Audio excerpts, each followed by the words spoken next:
श्री राधे, राधा वल्लभ श्री हरिवंश। आज हम और एक सत्य घटना के साथ उपस्थित हुए हैं। ये सत्य घटना पाकिस्तान की है। पाकिस्तान में एक जगह है मुल्तान।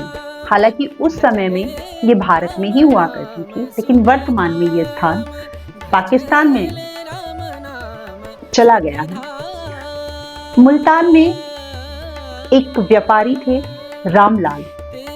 रामलाल हालांकि एक साधारण प्रभु भक्त, प्रभु प्रेमी, उनका नित्य प्रभु की सेवा करना और अपना व्यवसाय संभालना, अपने परिवार का पालन पोषण करना, यही उनका जीवन चल रहा था। लेकिन जिस पर प्रभु की कृपा होनी हो, फिर तो जीवन बदलते देर नहीं लगती। रामलाल नित्य की भांति सेवा पूजा कर अपने व्यवसाय में आगे बढ़ रहे थे। शाम को आए, खाना पीना खाया और सो गए। रामलाल को श्री बांके बिहारी ने सपने में दर्शन दिए। ये दर्शन रामलाल को नित्य आने लगे। कई रोज आते और रामलाल की प्रेम की सीढ़ी ऊपर बढ़ने लगी। रामलाल अब प्रभु से और प्रेम करने लगे।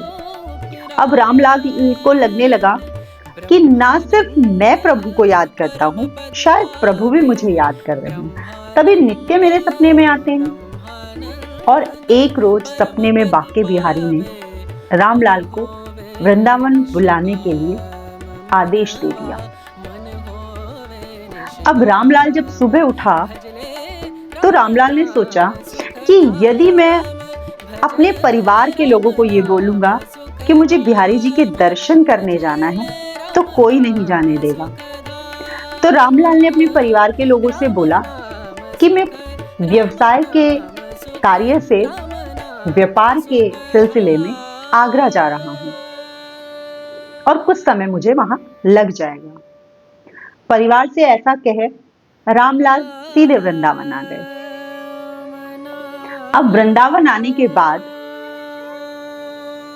रामलाल सुरभि कुंज में रुके। वृंदावन में एक स्थान है सुरभि कुंज, वहां पर आकर वो रुके। वहां पर रुके और बिहारी जी के मंदिर में दर्शन करके आए। वृंदावन में बिहारी जी के दर्शन किए, यमुना जी में स्नान किया और सुरभि कुंड में वास किया। ये करते हुए रामलाल को 3-4 रोज हो गए, लेकिन मन में एक लालसा कि मुझे बिहारी जी को प्रत्यक्ष देखना है, मुझे उनके साक्षात्कार करने हैं। और ऐसा विचार कर रामलाल कभी वृंदावन की कुंज गलियों में घूमते, उनको ढूंढते, कभी यमुना जी पे जाते, कभी गिरिराज जी की परिक्रमा करते और बिहारी जी को प्रत्यक्ष दर्शन के लिए उन्हें खोजते।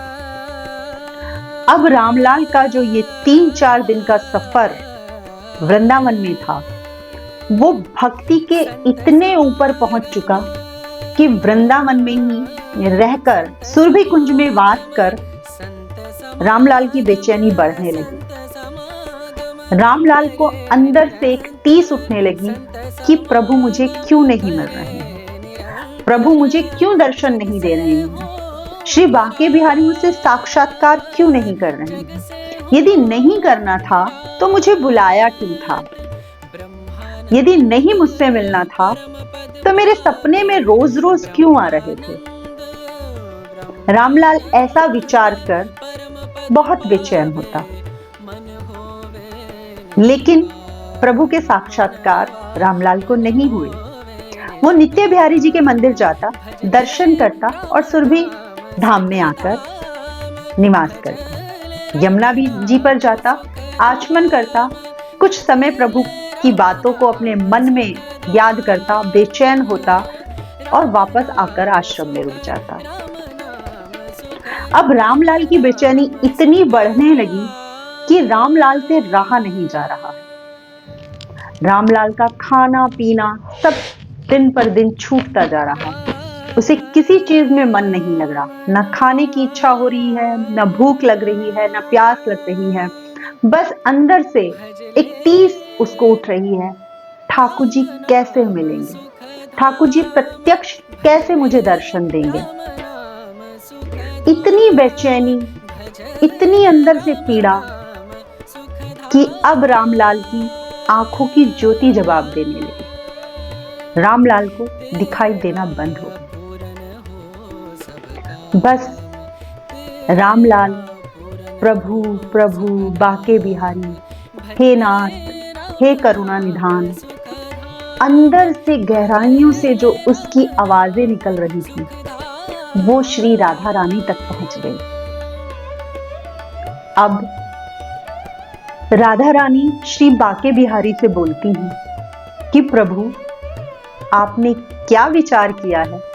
रामलाल न खा रहा है, न पी रहा है, आंखों की ज्योति तक उसकी चली गई, आप उसे दर्शन क्यों नहीं दे रहे हैं?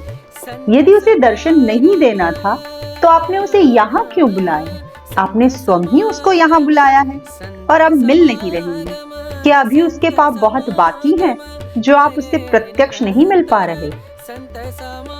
श्री प्रभु जी मुस्कुराए और राधा रानी से बोले, हे राधे, जिस व्यक्ति का नाम तुम्हारे होठों पे आ जाए, जिसकी पैरवी तुम स्वयं मुझसे करो, उसको मैं दर्शन ना दूं, ऐसा कैसे हो सकता है?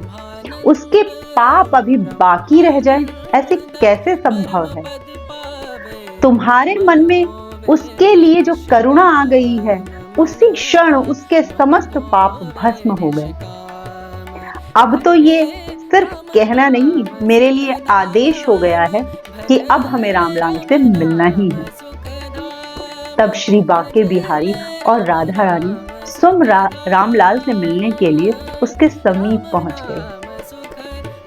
रामलाल यमुना जी के घाट पर बैठे थे और युगल छवि वहां पर, युगल सरकार वहां पर प्रकट हो गई। श्री राधा रानी ने रामलाल की आंखों में अंजन लगा दिया। जैसे ही श्री राधा रानी ने रामलाल की आंखों में अंजन लगाया, तैसे ही रामलाल की ज्योति वापस आ गई। अब रामलाल प्रभु को साक्षात देख रहा है, उनसे साक्षात बातें कर रहा है, उनको अपनी आंखों से देख रहा है। जो ज्योति वो खो चुका था, जिससे उसको कुछ भी नहीं दिखाई दे रहा था, आज श्री जी के अंजन लगाते ही स्वयं श्री जी के दर्शन उसको हो गए। स्वयं श्री बाके बिहारी उसको दिखाई दे गए। अब तो रामलाल के आनंद की सीमा नहीं रही।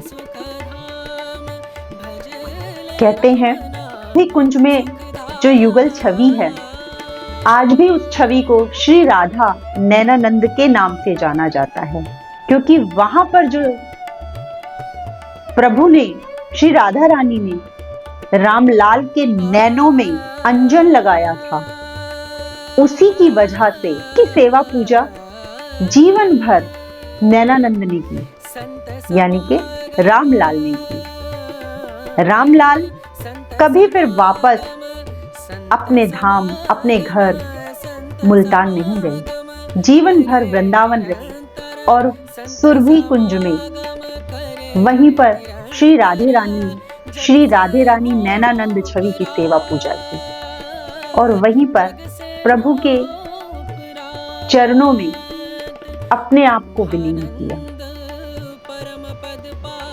जब प्रभु की कृपा होनी होती है, जब स्वयं श्री राधे रानी की कृपा होती है, तो सारे पाप, सारे ताप समाप्त हो जाते हैं और राधे रानी की स्वयं कृपा बरसने लगती है। फिर तो कान्हा भी उस कृपा को रोक नहीं पाते। स्वयं श्री बाके बिहारी भी आगे बढ़कर श्री राधा रानी का साथ देते हैं, क्योंकि बाके बिहारी श्री जी को अपने हृदय में जो रखते हैं। जब श्री जी किसी की सिफारिश करें, जब श्री जी किसी के लिए प्रभु से कुछ कहें, तो संभव ही नहीं है कि प्रभु उस चीज को रोक दें। श्री राधे रानी की असीम कृपा रामलाल के ऊपर बरसी। प्रभु ऐसी कृपा सब पर बरसाएं। श्री राधे। राधे राधे। राम नाम सुखधाम।